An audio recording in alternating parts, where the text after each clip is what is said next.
Hello, ladies. Miss Robyn Mays. Am I saying that last name right? Mays? Is that right? Okay. Yeah. Suzanne Davis, of course, Phoenix's own. Great to see you. Robyn, what did you think of the Masters Olympia? It's great having you up there. You look phenomenal. Always smiling and doing your best, up there. So how was the experience for you? It was bittersweet. So, because my luggage got lost, my flight got delayed. So I had that trying to overcome that. The suit I originally was going to wear, I ended up wearing it at the Pittsburgh Pro. It happened to be in the bag that got lost. Oh, no. Yeah, but I had other suits with me.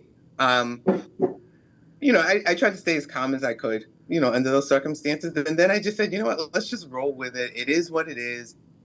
Let's have a good time. And me and my husband. Let's rewind back for a second. So you lost your one suit, but then how about the other suits? Those ones came through. So did you have it in different bags? Yeah. Oh, okay. So what happened was we kept rearranging the bags, and that suit was supposed to be in my carry-on, which I thought it was, and it happened to be in the check bag. I'm like, oh, of course it would be. So I mean, that didn't really mess with me too much, because I'm like, I always bring at least 2 to 3 suits with me all the time. Right. So I got other suits I can wear. It's just that was I specifically got that suit for the Masters. So sure. Yeah, it's okay. When did your bag come in finally? Friday.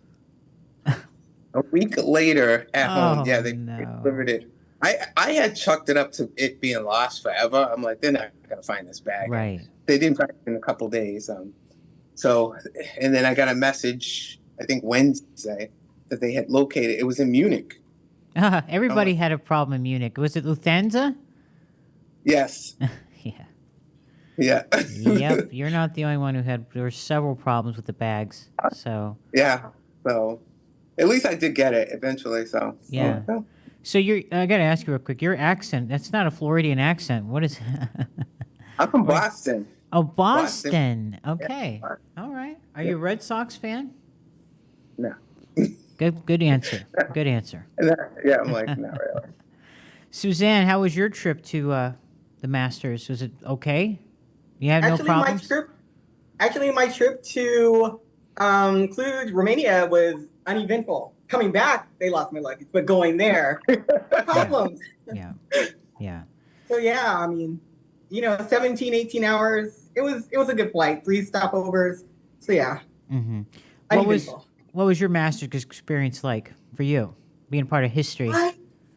I was actually honored and grateful. I had an absolutely fantastic experience, from checking in to hugging all the girls after the show was over, So yeah, I had a fantastic time, and I'm so grateful to be honored after 11 years to step on that stage, even though it was in Romania. And so I thought that was kind of cool. Yeah, it was very cool. Robyn, so for you, the experience, you enjoyed the experience of being up there. I mean, if you can change anything, what would it be for your presentation, at the show? If there was one thing you could change.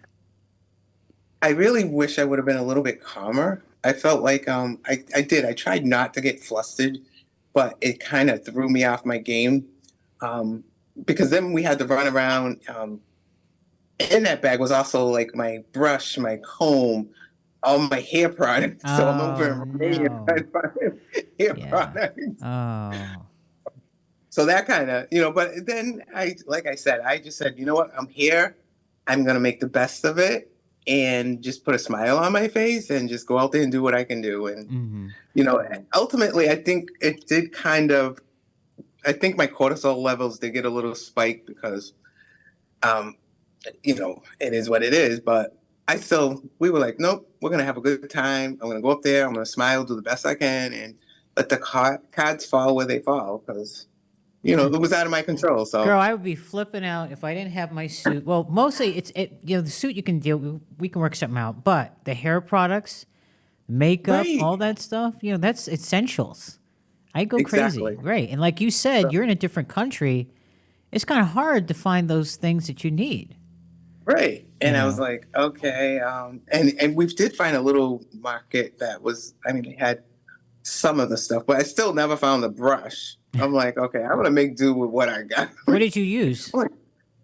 I ended up buying a Hello Kitty little brush. Hey, it works, I was right? like, okay, it did what it needed to do. I was like, it's gonna work. I'll make it work. So How did you get into bodybuilding? I was actually, well, Suzanne and I both kind of share that story. I was overweight. I had quit smoking, so I put on a ton of weight, and then I just had like a lot of health problems because of that. I had high cholesterol, high blood pressure. I was pre-diabetic, Wow. and then yeah, and they put me on a bunch of medications that I didn't want to take. So I said, I'm going to try to lose weight, which I did, but I was just doing cardio. I didn't start lifting weights until I was 46 years old. 46 years old. Yeah. Yeah. I had never lifted before. You're not going to kick my butt here. I hope not. But how old, you don't look like, you obviously don't look old. So I have to ask the question, how old are you, if I may? I'm 57. 57. Yeah. Get the out of here. Yeah. Okay, what's the Yeah, secret? I really take really good care. I'm really into self-care. Like I do dry brushing. People are like, what the hell Yeah, is what is dry brushing? brushing? So I have magnesium spray, and it's a bamboo brush, and you kind of like brush up against your skin. So whatever direction it's falling, like your butt, you want to brush up, not down. And it just helps with circulation Oh, and wow. stuff like that. This is the secret. Okay, for you It guys really is. out It does there, lift the- dry You were brushing. supposed to share that secret. 57 though, I can't believe that, man. God bless you. Look great. And you started lifting at 46 years old to lose weight and to, obviously better your health, and that's great. I know, Suzanne, you had that, of course, similar story of the overweight, but you're always doing all kinds of things, and I was following your adventures. So where did you go to after the Masters Olympia? You went several places. Oh, okay. So I was supposed to catch a night train after the show. Somehow, miscommunication, the language. So I missed my night train. I was supposed to sleep, 7 hours on the train. So I missed my train. But after the show, the next morning, I ended up in Budapest, which was amazing. And then from there, I went to Bratislava, Slovakia. And then from there, I went to Vienna, Austria. So I hit 4 countries up on this Eastern European tour. So Wow, this is all via train? yes. Oh, via that had train. to be great. It's convenient. Yeah. It was a challenge because of the language Sure. barrier, but other than that, it was interesting. You get to see different people, and they're so nice. Vienna is a place I've always wanted to go to because obviously in Australia, see, told you, no coffee. Austria, were the home of Arnold Schwarzenegger. I've always wanted to go visit his house. But yeah, I love all your ventures. And what are you getting ready for here? You have you're still doing the powerlifting thing, right? I'm still doing powerlifting. I have another competition coming up in 7 weeks as of today. And you like to say how I do different things. And after do. that, I signed up this morning to do my first century ride, which is a 100-mile bike ride. So I'm doing that. You can keep that. That's my only cardio that I can do in my off season that I can maintain and actually build muscle. What was this rowing thing you did a while back? This race? Oh, I'm still doing that. It's amazing for upper body. So I'm doing paddling with the Dragon Boat team, and I'm a late bloomer, so I didn't really do athletics or competitions or anything until later in life. So this is actually my first group training or competing with actually a group. So it's not individual like powerlifting and bodybuilding. I'm actually competing with a group. So, Robyn, do you think it's good and healthy for athletes to do other outside activities? Obviously, I would say yes, because some people are so consumed with just bodybuilding. Do you agree with that? I do, because like you said, some people become so consumed that it becomes their life. And I've seen it break a lot of people, because when they don't place the way they want to place, they spiraled out of control. And I'm like, it's bodybuilding. I'm like, there's more to life than just bodybuilding. Right. But for some people, I mean, I've seen people lose their jobs, basically almost homeless, just to pay for bodybuilding shows. And I'm like, girl, you got to get your life together. Because they're like, I like to travel. I'm like Suzanne. We like to roam the world. And I can't be broke doing that. Right, So, right. like, Well, bodybuilding is Yeah, a but very expensive sport, as you know. I mean, but yeah, people do give up their jobs. I've seen people give up a lot of things just for bodybuilding. I mean, at the end of the day, is it worth it? I mean, you got to have a nest egg. There's things you got to look at your future down the line. Bodybuilding isn't, obviously competing isn't forever. Unlike certain people we just seen at the Masters, or actually Gary Udit's show, the World Masters World, were 91 years old competing. Oh my God. Talk about youth, huh? yeah. But Robyn, let me ask you this, going into women's physique. Did you ever think about women's bodybuilding by chance? I actually have. I know Suzanne's done the dirty deed. She's went over to our side, and I'm curious to see about you. I think you would be very good. I've actually really thought about that. What's so when I stopping was you? in that- I just don't know if I can put on the size, the upper body. The legs I'm not worried about because my legs have always been so dominant. It's the upper body. I put on a little bit of size since last year. I don't know how much more I could put on. I mean, at 57 years old, it's like Sure. I have to be realistic. How much can I actually push the envelope? Right. I do think I will get a little bigger. I just don't know if it would be enough. But I almost funny you say that. At the Masters World, I almost stepped into bodybuilding. I almost did it. My husband was like, "You should do it," and I was like, "I don't know if I remember." He goes, "All you gotta do is close your fist. What's there to change?" That's right. Yeah, I think maybe my next Master show. You would have I kicked might ass. Yeah, that's what he said. He's like, "Told you." I'm like, "Yeah." I mean, no offense. I mean, look, no disrespect to my fellow Iron sisters, but I mean, if you look at the pictures, I'm sure you're like, shit, I could have, Seriously, I'm saying this to you out of my, just looking at you from what I saw at Masters, I think you can do very well in women's bodybuilding. Same thing like Suzanne. Suzanne does very good.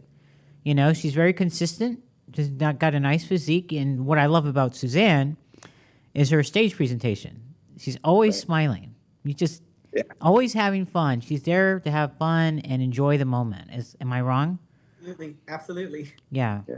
No, but Robyn, I think you would be very good. But let me ask you, with women's physique, do you find comparing women's physique to women's bodybuilding nowadays, the competition as far as like the quality, do you feel that women's bodybuilders are not as conditioned as like the women's physique are? Absolutely. Absolutely. What do you think the problem is with that? You diet down, train hard, and supplement smart for months. When the time comes to step on stage, don't leave your tan to chance. Go with the pros. Pro Tan.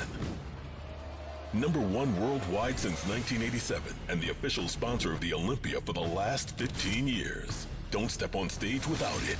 Pro Tan.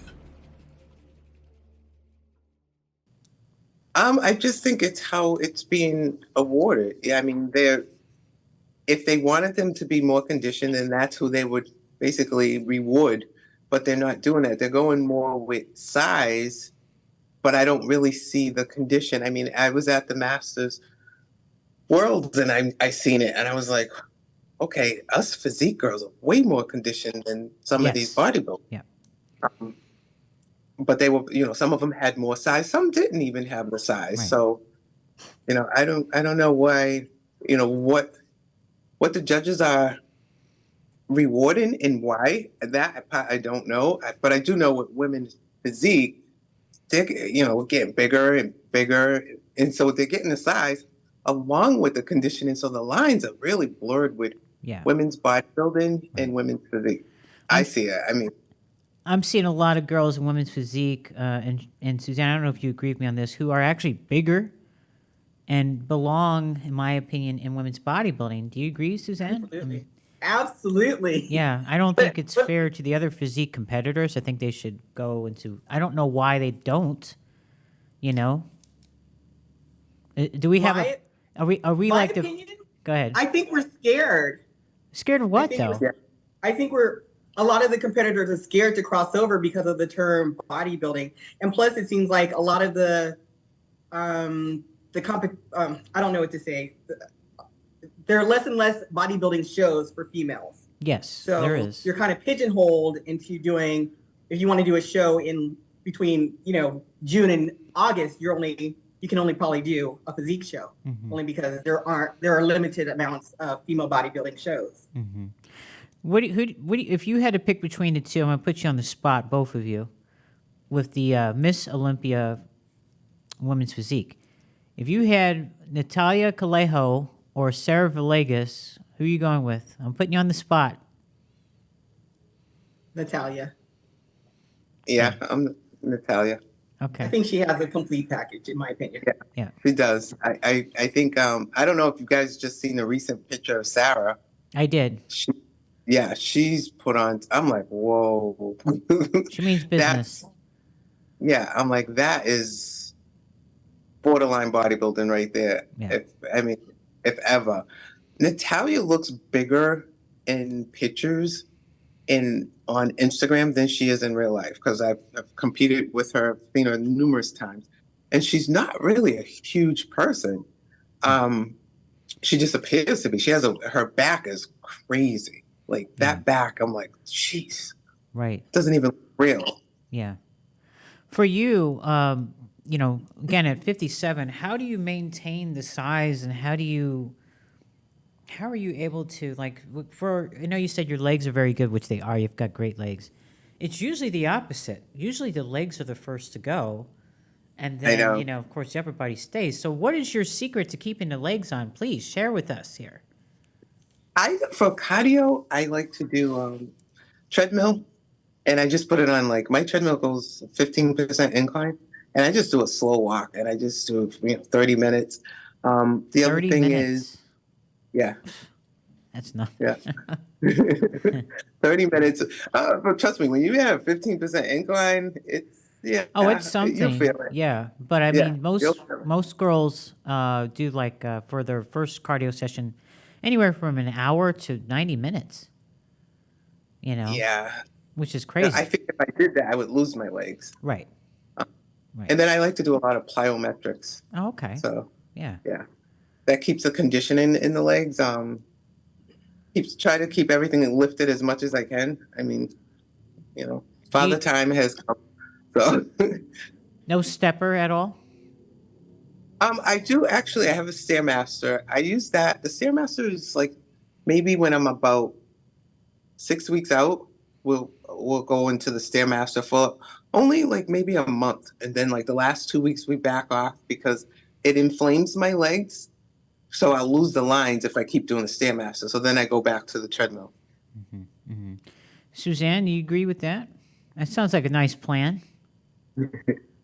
Yeah, I'm down with the 30 minutes a day in cardio. But you do a lot of biking, though, right? I mean, that's your thing. You a lot of either hiking or biking, right? Yeah, I mean, I work on my endurance as well. So on 1 day a week only, I'll do like 90 minutes to 2 hours of endurance training on a bike or hiking. That way I still maintain my muscle mass without losing anything. Yeah. What would you say to someone who is 50 years old and thinks they can't compete in a show, like ever, because they're too old? What would you say? I get that a lot. I'm too old. You're never too old. Too old, you're in the grave. Right. Exactly. What would I you hear say, that. Robyn? If somebody came to you and said, "Oh, I can't do that. I'm too old." There's no, I no always chance. get people that say that. They're like, and they're like 40. And then I sit there and I look 40. at them like, oh, really? I'm like, yeah, I'm 57, honey. And then they're like, I'm like, yeah. Like, there's no such thing as being too old. So you've been competing since 46? Yeah. Wow. Yeah. I I gotta. started with bikini.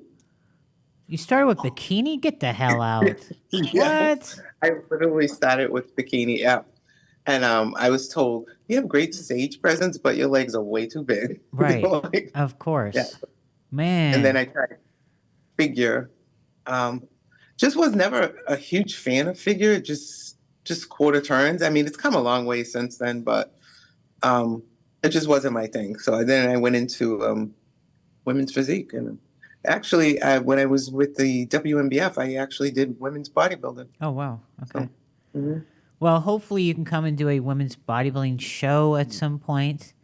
I'm thinking of Get it. your feet wet for a little bit, you know, and I mean, you can go back to women's physique if it isn't what you like, but I think you'll do very well. I really do, you know. Women, I wanted to ask you, you know, for tips on helping the sport. What can we do to bring more women involved in women's physique and bodybuilding, you think? Suzanne?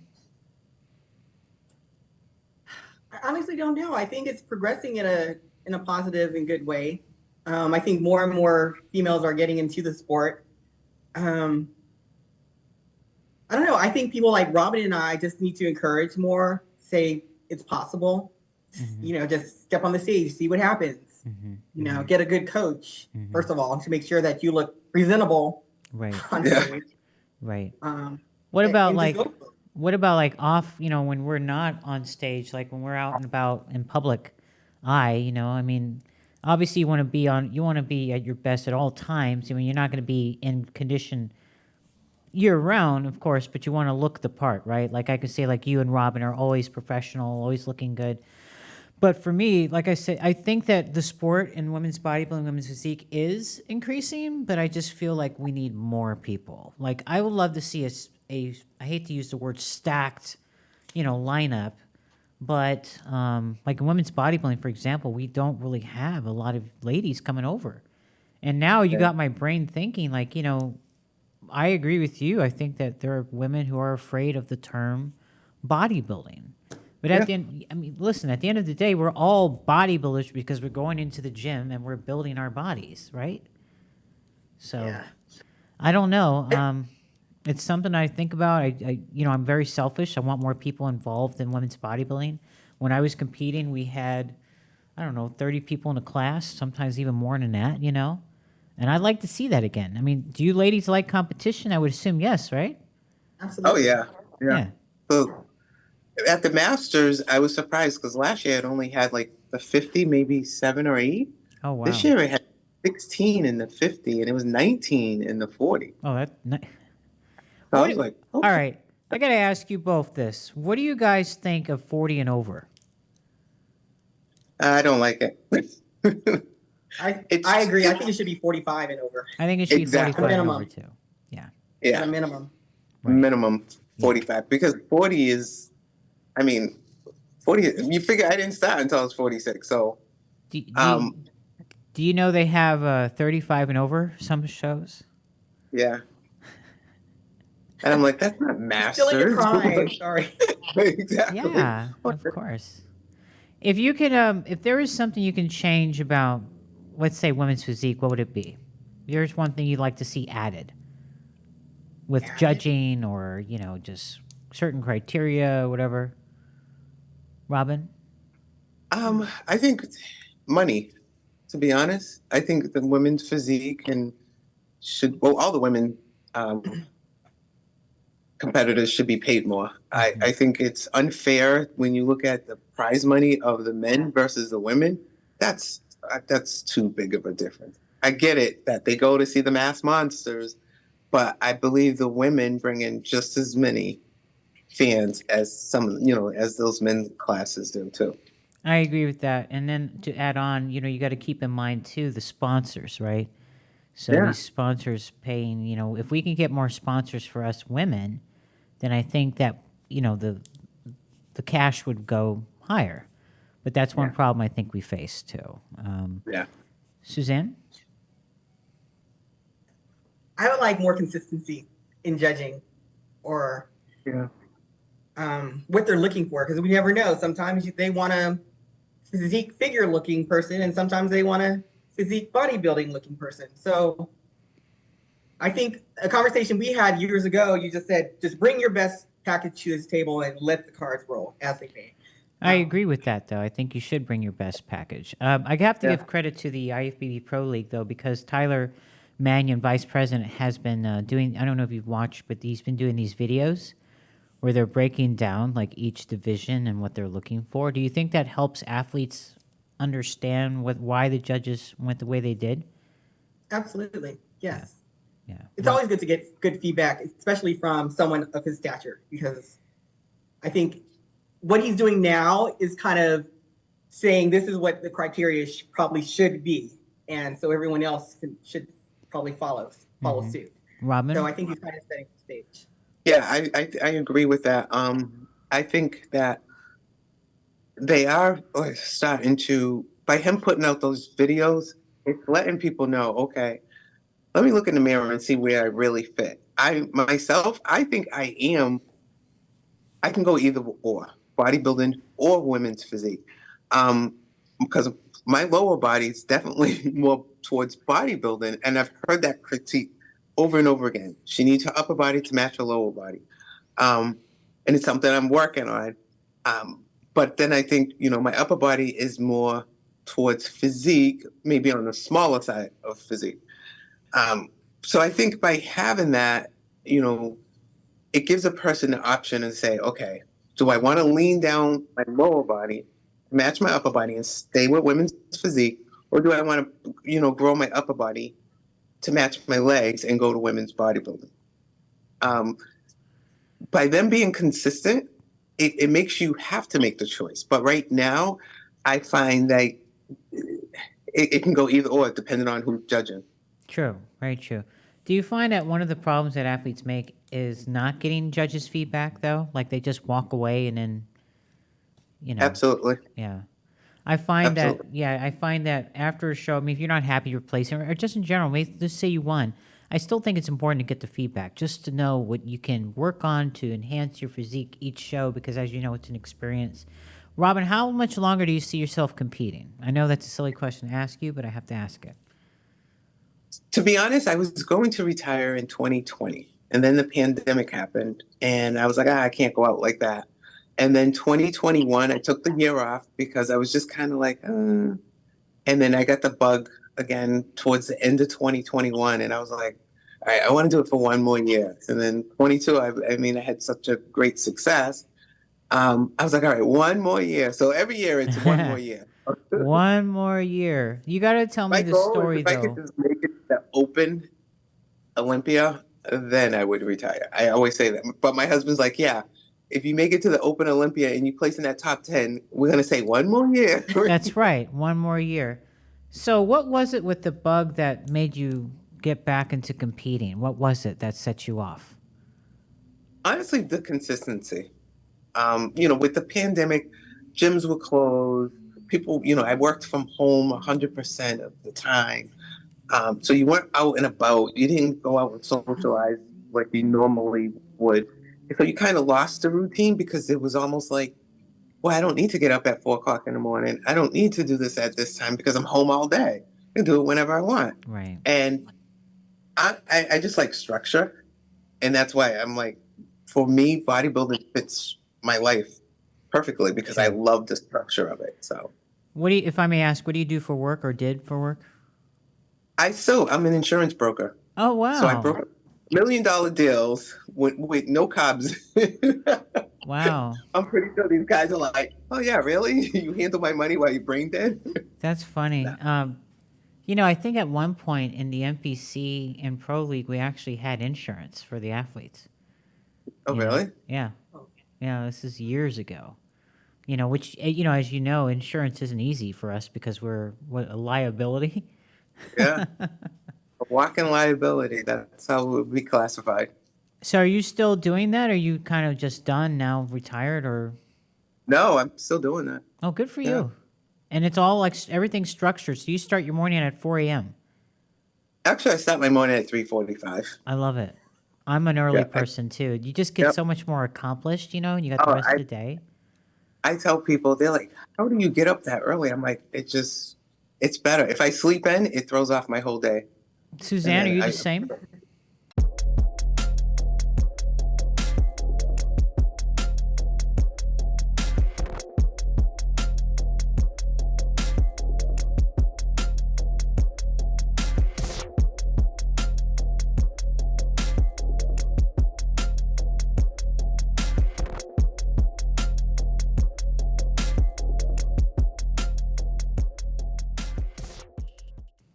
Yeah, I'm pretty much the same. An early morning person. I also deal with numbers, so with the brain Yeah. fog and competing, my stuff has to be down to the penny because I'm an accountant. So it's a challenge too. How do you guys like? So, how many times do you work out, Suzanne, a day? Usually once. Oh, cardio in the morning and then weight train in the evening after work. Now, are you still at home? You are at home. You work from home, or you actually I work. Yeah, I work from home. That's the way to do it, man. You know, Oh, I agree. it's easy. Do you cook Yeah. Robyn? Do you cook your meals? Or do you have a meal prep company? No, I cook my meals. I actually cook my proteins. I do it once a month. Once a month. Yeah.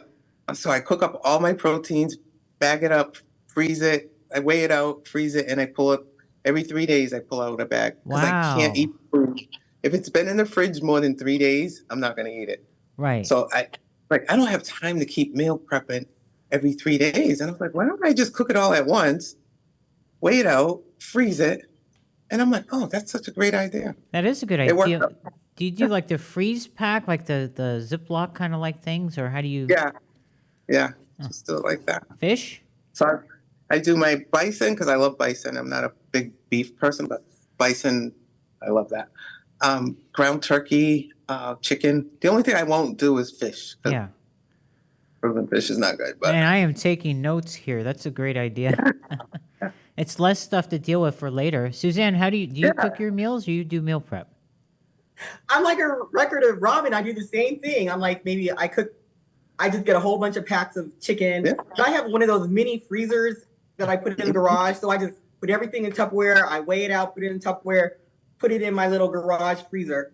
And every 2 to 3 days, I bring it out. This is what I'm going to have. So I do it maybe every 2 or 3 weeks. So I'm not always in the kitchen prepping. And exactly. so it's so easy when you do it that way because there's something always ready. Yep. Go in the little freezer and pull it out. Hey, Robyn, let me ask you a question. I know I'm getting on you, but I like the fact, again, I'm just surprised at 57 years old at how good you look. I mean, you look phenomenal.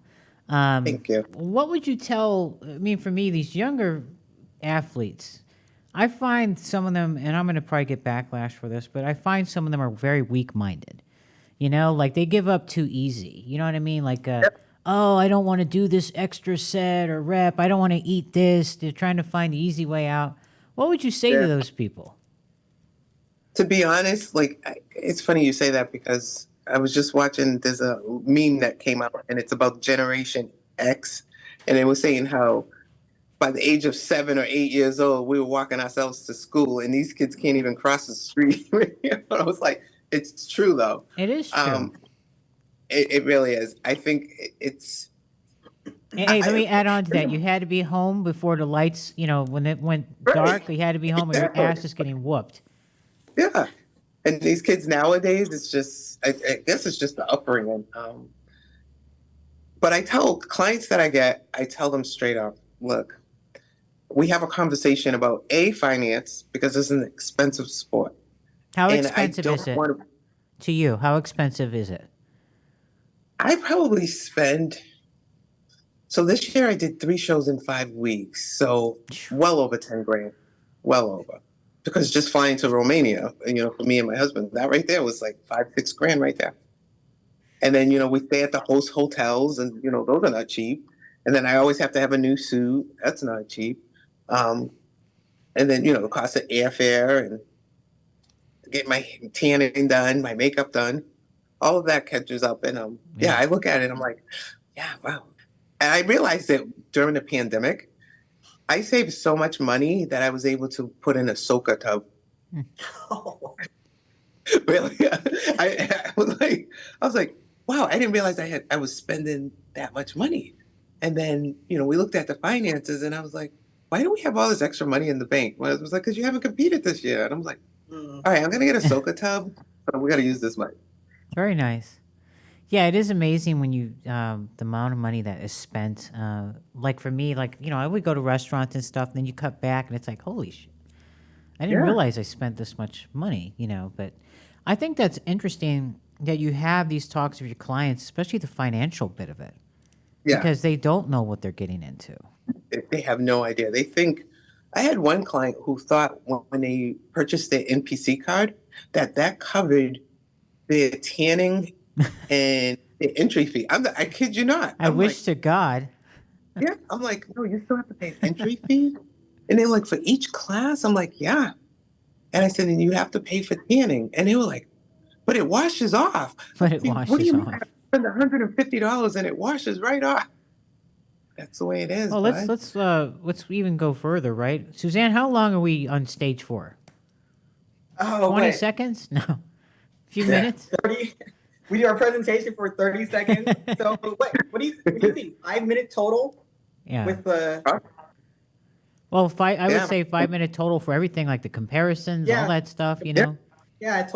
total. Yeah. So, Robyn, you just spent $10,000 for several shows for Yeah, 5 probably an hour. It's total is probably an hour, if that, right? Oh my But this is a God. lifetime thing. I mean, you don't want to go and be like 90 and say what coulda, shoulda, woulda because I couldn't afford it, you know? Right. But So this is like priceless to me. Okay, I don't so- even know what I said. so for both of you ladies that crunch numbers, all right, is it possible to compete on a budget? I mean, can you pull it off?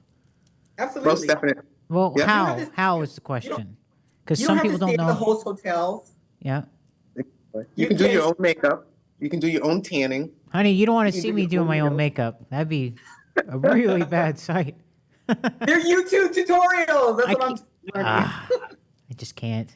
I told you, Suzanne, see? Yeah. The hardest Everyone- part for me is the foundation, trying to find the right foundation in the brand. Oh, yeah. Matching, So you color gotta go to matching. Mac, go to Mac- one of those Mac counters and let them match you for you. Shoot. They'll do it for you. Robyn, I've done that. It doesn't work. I've got to, it doesn't Like work. But no, seriously, ladies, what would you, I mean, how can they do a show on a budget?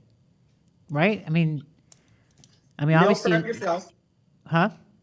Meal prep. Yeah. Like you said. Swai you and do your own- tilapia? Hey, it is what it is. It is what it is. I wouldn't do it, but it's there. If you're on a budget, you do what you got to do. Planet Fitness, gym membership, obviously. Yeah. I mean, honestly, you could even work out at home if Yeah. it really came down to it. Because I see people that go to the gym, and just because they're there doesn't mean they're working hard. I'm like, you could have just stayed home. They I'm like, you're should have just taking stayed home. I see And you people. don't have to spend $10,000 million on a bling suit too.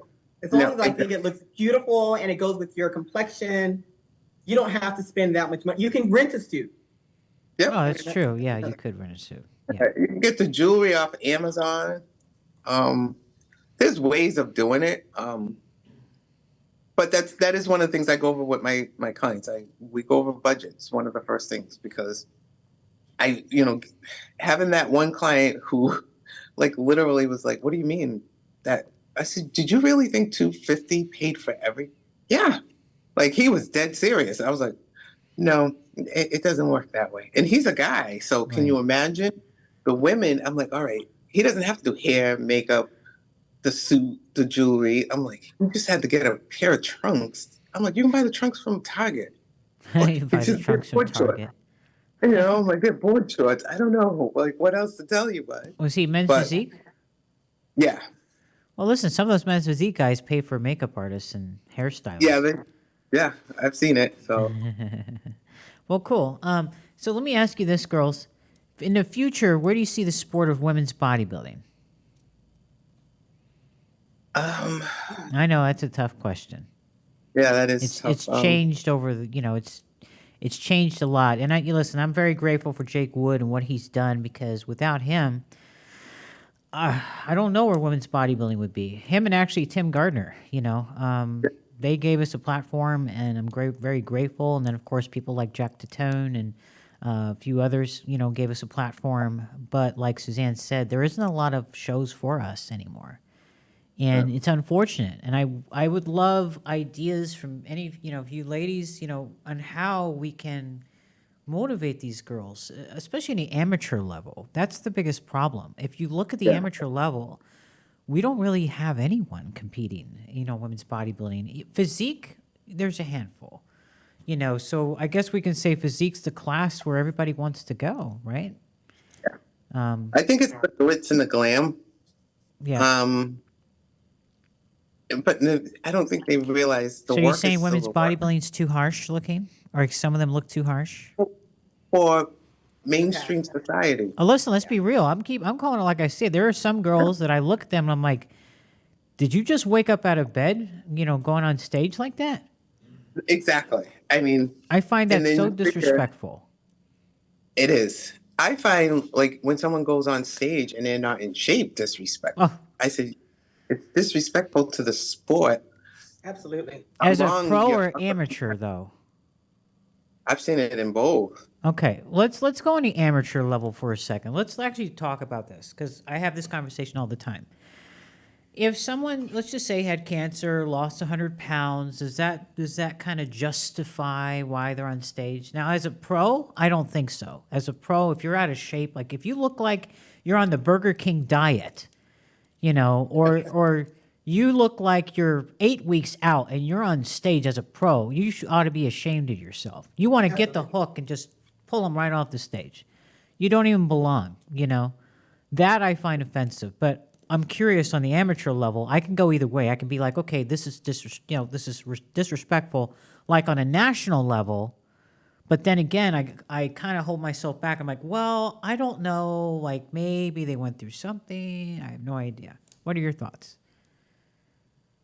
I know some federations have like transformation Yeah. categories. So that's where I think that belongs. Okay. To be Okay. even as an amateur, I remember when I was an amateur, I didn't want to be on stage with someone who was in less shape than I was. You know what I mean? Hey, okay, so you beat that person, really? Like There wasn't is much that something- competition. Exactly. Yeah. I do think, someone that's been through that, they should be celebrated. Sure. But they need the platform for it. I agree. And I know bodybuilding stage is, the open bodybuilding, or they need that transformation category. Yeah. And I think that's a great idea. Yeah. But as far as just doing a regular show, I just don't think that's the platform for it. It undermines everyone else. Yeah. Suzanne, what are your thoughts? I see you get so animated when we start going into this. So go ahead, express. My opinion is for a local show, you can check it off your bucket list. You lost 100 pounds. You might not look stage ready for like someone like Robyn and I who are at the amateur level. But again, it's at a local level. Once you get to the national level, I've seen some people who look like they're 14 weeks out. Yeah. That to me is a disrespect to the culture and to the sport and to all the other competitors. But on a local level, everybody has their story. So, check it off your bucket list if that's the case, but not at a national level. All right. So do you girls remember nationals a few years ago? This one gentleman competed in the national open men's bodybuilding. This guy literally looked like he just came off on the street, put on a pair of posing trunks, bought his NPC card, and just went on and he made a disgrace of himself. But it turns out this guy actually competed for quite some time. I don't know, maybe nobody showed up in the class. I don't know how he got in, but it was a disgrace. Yeah. You should have heard the audience when he came out. I mean, Yeah, I remember that. Yeah. We I do remember run seeing into that, this, but yeah, I've seen a few girls, not trying to rag on my own people, but who have competed on a bodybuilding level, and they look like they're 8 weeks out. Did your coach or your friends not tell you that you look bad? I mean, That's the thing. Some of these coaches are giving the okay to say go on stage. no. Some of these Like, you're coaches paying all your about money. collecting the money. That's all they want. Collect the Right. money, and then you look good. Go. Yeah. Unfortunately. Yeah. Well, listen, ladies, I know you got things to do, very busy. If there is any bit of advice that you can give to a future competitor, what would it be, Suzanne? Just do it. Give it your 100%. And be consistent. Listen to your coach. Have a good coach. And just do it. Robyn?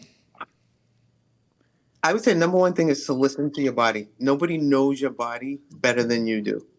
And like Suzanne said, just go for it. But you have to have the consistency and have the mindset. Bodybuilding is physical, yes, but it's mental more than anything else. Having that mindset of this is what I'm going to do, and this is how I'm going to go about it and do it. You have to just do it. Well, I applaud you both, ladies, very much for what you do. And again, age is just a number because you both prove that anything is possible. I do like Robyn's thing, another year, just one more. I like that. Just one more. I'm the same way. But if there's anything you want to say to your family, your friends, your fans, your sponsors, please do. I'm going to start with you, Robyn, and then, of course, I'll end it with you, Suzanne. I want to thank my sponsor, FX Supplements. They brought me on a couple weeks ago, and they've been really good to me. I appreciate that. Obviously, my husband, he's my rock. My grandchildren, my How many? grandbabies, 3. Aw. Yeah. So my granddaughter, she actually sent me a little message and said, "Congratulations, Nana." So. Aw. Suzanne? I want to thank everyone. I'm just grateful. I'm just grateful for everything. I'm just grateful that I am still able to do this at my age. But come on, See Suzanne. there? She don't want to say her age now. Look at that. I'll look it up. I'm just grateful that I can continue with the sport, and I'm thankful for everyone who's always said something positive, encouraging, and because that inspires me to push on. Well, listen, you both inspire me, damn it.